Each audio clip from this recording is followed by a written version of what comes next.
Bharatiya Janata party Dholpur का 2 दिवसीय चिंतन शिविर धौलपुर के हरलाल के नगरा बसी नवाब में संपन्न हुआ।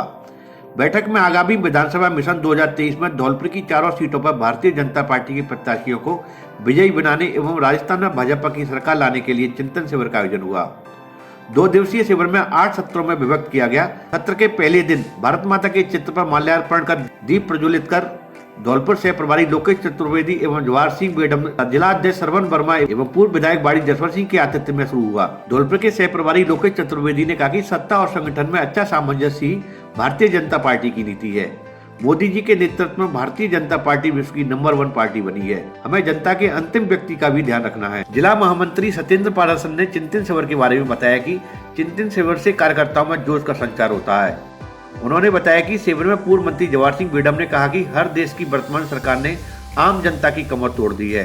बिजली के बिलों ने लोगों को जीना हराम कर दिया है। पेट्रोल डीजल अन्य प्रदेशों की तुलना में बहुत महंगा है। किसानों के किए गए वादे आज तक पूरे नहीं हुए। सत्र के दूसरे दिन जिला अध्यक्ष श्रवण वर्मा ने कहा कि संगठन पूरी मुस्तैदी के साथ कार्य कर रहा है। कार्यकर्ता आगामी चुनावों के लिए कमर कसकर तैयार है। प्रदेश उपाध्यक्ष एवं संभाग प्रभारी मुकेश दादीश ने कहा कि हमारे प्रत्येक बूथ पर बूथ अध्यक्ष एवं पन्ना प्रमुखों को शीघ्र से शीघ्र तैयार करें। राजस्थान की गहलोत सरकार लड़खड़ाई हुई है। हमें कभी भी चुनाव का सामना करना पड़ सकता है। बाड़ी विधायक जसवंत सिंह गुर्जर ने कहा कि वर्तमान सरकार जैसी कोई बात नहीं, सरकारों को विधायक और विधायक प्रतिनिधि चला रहे हैं। प्रदेश सरकार के विरोध में दिनांक 13 दिसंबर को होने वाली जन आक्रोश रैली का जिला संयोजक पूर्व विधायक जसवंत सिंह गुर्जर को बनाया गया है। इस अवसर पर जिला अध्यक्ष श्रवण कुमार वर्मा, जिला महामंत्री सत्येंद्र पारासर, प्रदेश कार्यकारिणी सदस्य विषम दयाल शर्मा, पूर्व जिला प्रमुख किशन चंद शर्मा, शिविर संयोजक सुरेश कौशिक, जिला उपाध्यक्ष कमल पाड़िया, राजवीर राजावत, जितेंद्र सिंह राजौरिया, कुक्कू शर्मा, अध्यक्ष भूपेंद्र गुरैया, हरिनिवास प्रधान, किसान मोर्चा के ब्रजराज सिंह परमार, नगर महामंत्री मुकेश सक्सेना, रामप्रसाद बघेला, विनय परमार, जितेंद्र तिवारी, संतोष गुर्जर, कार्यालय मंत्री नंदकिशोर शुक्ला, विक्रम सिसोदिया, विजय त्यागी, जयवीर सिंह पोसवाल, हरेंद्र राव, राहुल जाट, डॉक्टर मनोज शर्मा, मुकेश हनुमानपुरा, हेमंत त्यागी, शिवम राजावत, जी तिवारी, अनीस खान, सगीर खान, अनिल धारिया, बनवारी गुर्जर आदि लोग मौजूद रहे। खिलाड़ी छात्रों को हमेशा मोबाइल से दूरी रखनी चाहिए और अपने खेल के प्रति पूरी ईमानदारी और लगन से मेहनत करनी चाहिए। यह वक्तव्य प्रमुख समाजसेवी शंकर सिंह ने कहे। शंकर सिंह टाइगर मार्शल संस्था द्वारा बेल्ट टेस्ट में उत्तीर्ण खिलाड़ियों को संबोधित कर रहे थे। उन्होंने कहा कि जब तक खिलाड़ी पूरी एकाग्रता के साथ अपने खेल पर ध्यान नहीं देगा तब तक सफल नहीं हो पाएगा। इस अवसर पर वुशु संघ के अध्यक्ष गंभीर सिंह परमार ने कहा कि सफलता तभी प्राप्त होती है जब मेहनत, ईमानदारी और विश्वास के साथ की गई हो। इस अवसर पर एक्सप्रेस क्लब के सचिव सुमेंद्र तिवारी ने कहा कि टाइगर मार्शल आर्ट संस्था द्वारा जो भी खिलाड़ी राष्ट्रीय स्तर पर चयनित होगा, ऐसे सभी खिलाड़ियों को ट्रैक सूट दिए जाएंगे। क्लब बेटियों के लिए विशेष आत्मरक्षा प्रशिक्षण शिविर का भी टाइगर मार्शल आर्ट संस्था के सहयोग से शिविर लगाएगा। इस अवसर पर 80 खिलाड़ियों को उत्तीर्ण होने पर बेल्ट मंचासी नृत्य के माध्यम से प्रमाण पत्र के साथ वितरित की गई। 2 बेटियों को भी ब्लैक बेल्ट से सम्मानित किया गया। समारोह में टाइगर मार्शल संस्था को खिलाड़ियों के खेल संसाधनों के लिए मुख्य अतिथि प्रमुख समाजसेवी पंचायत समिति बसेड़ी प्रधान प्रतिनिधि शंकर सिंह द्वारा 1,01,000 रुपए नगद भेंट किए गए। इस अवसर पर मंचासी नर्तकियों द्वारा राष्ट्रीय खिलाड़ी कृष्णा पूर्णिया व दिव्या परमार को मंच की ओर से सम्मानित किया गया। इस अवसर पर टाइगर मार्शल आर्ट संस्था के उपाध्यक्ष हरिमोहन, शारीरिक शिक्षक नरेंद्र शर्मा, रवि मोहन त्रिवेदी, विकास बघेला, मनोज शर्मा, सुधीर जैन, विनीत शर्मा, बड़ी संख्या में खेल संस्थाओं के प्रतिनिधि व खिलाड़ी मौजूद रहे। आजादी अमृत महोत्सव के तत्वाधान में रंगोली प्रतियोगिता का आयोजन बड़े धूमधाम से जवाहर नवोदय विद्यालय धौलपुर में किया गया। रंगोली प्रतियोगिता प्रोग्राम प्रभारी राधेश्याम मीणा, कला अध्यापक BS त्यागी, CCA प्रभारी हनुमान प्रसाद मीणा, व्याख्याता अर्थशास्त्र श्रीमती गीता राठौर, भवानी सिंह, राधेश्याम मीणा शिक्षकों द्वारा अंतर सदस्य रंगोली प्रतियोगिता का आयोजन किया गया। छात्र छात्राओं ने विभिन्न रंगों के माध्यम से कई सारी रंग बिरंगी आकृतियां फर्श पर बनाई। अरावली, शिवालिक, उदयगिरी व नीलगिरी सदन में प्रतियोगिता आयोजित हुई। अरावली जूनियर प्रथम स्थान पर रही, द्वितीय स्थान पर अरावली सीनियर, तृतीय स्थान पर अरावली छात्र सदन रहा है। इस प्रकार आजादी के अमृत महोत्सव के तत्वाधान में अब तक विद्यालय में कई सारे प्रोग्राम प्राचार्य KP मीणा के निर्देशन में लगातार किए जा रहे हैं।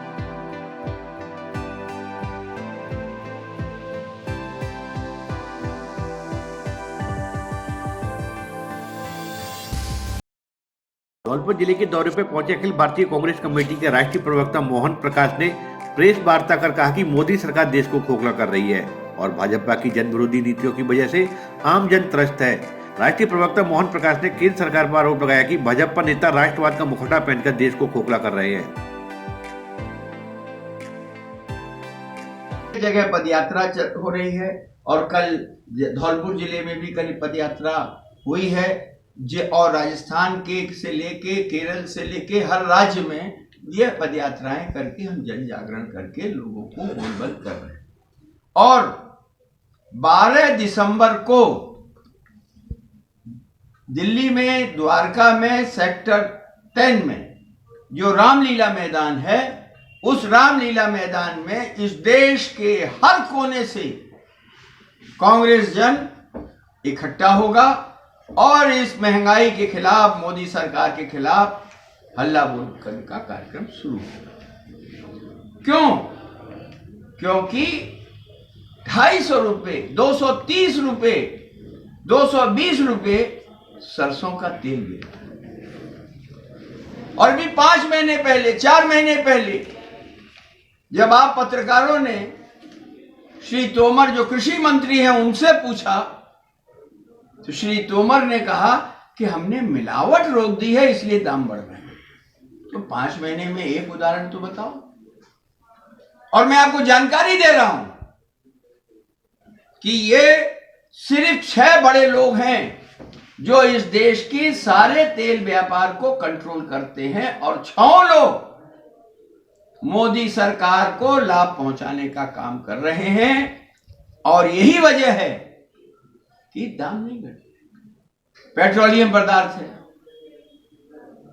हमारे समय में तो जो 400 का सिलेंडर था उसके आसपास तो डाइन था महंगाई, और अब डाइन नहीं रह गई, अब महंगाई इनके लिए भौजाई हो गई।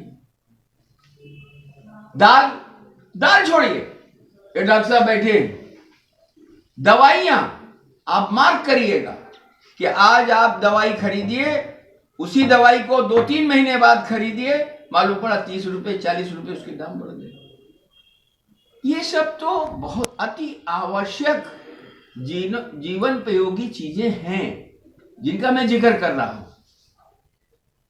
इन पर सरकार नियंत्रण कर सकती है, लेकिन क्योंकि जमाखोर, मुनाफाखोर और देश की लूट करने वालों के साथ बीजेपी है, इसलिए आज पूरे देश की जनता त्रस्त है।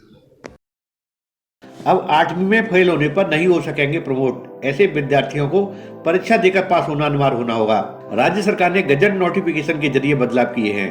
अब इसी सत्र से लागू करने की कवायद शुरू कर दी है। एक्सपर्ट एवं शिक्षाविदों के अनुसार नया गजट नोटिफिकेशन इसी सत्र से लागू होने से इस संबंध में जल्द से जल्द स्पष्ट आदेश जारी करने की सलाह दी है, ताकि समय रहते 8वीं में अध्ययनरत विद्यार्थियों को इस बात की जानकारी मिले और उसी अंदाज में सीधे होकर पढ़ सकें। उधर शिक्षा विभाग के जिला स्तर के अधिकारियों को भी इस आदेश का इंतजार है।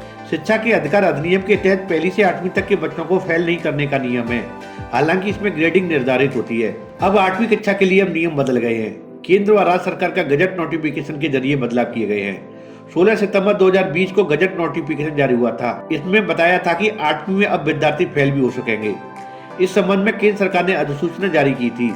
इसी के अनुसार 8वीं कक्षा की मुख्य परीक्षा में यदि कोई विद्यार्थी पास नहीं होता है तो उसे सप्लीमेंट्री घोषित किए जाने का प्रावधान तय हुआ है।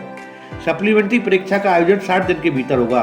इसमें फेल होने पर विद्यार्थी को कक्षा 9वीं में दाखिला नहीं दिया जाएगा। ऐसे विद्यार्थियों को फिर से कक्षा 8वीं पढ़नी होगी। शिक्षक संघों के पदाधिकारियों ने कहा है कि कोरोना के कारण 10 सत्रों में गजट नोटिफिकेशन जारी नहीं हो पाया था।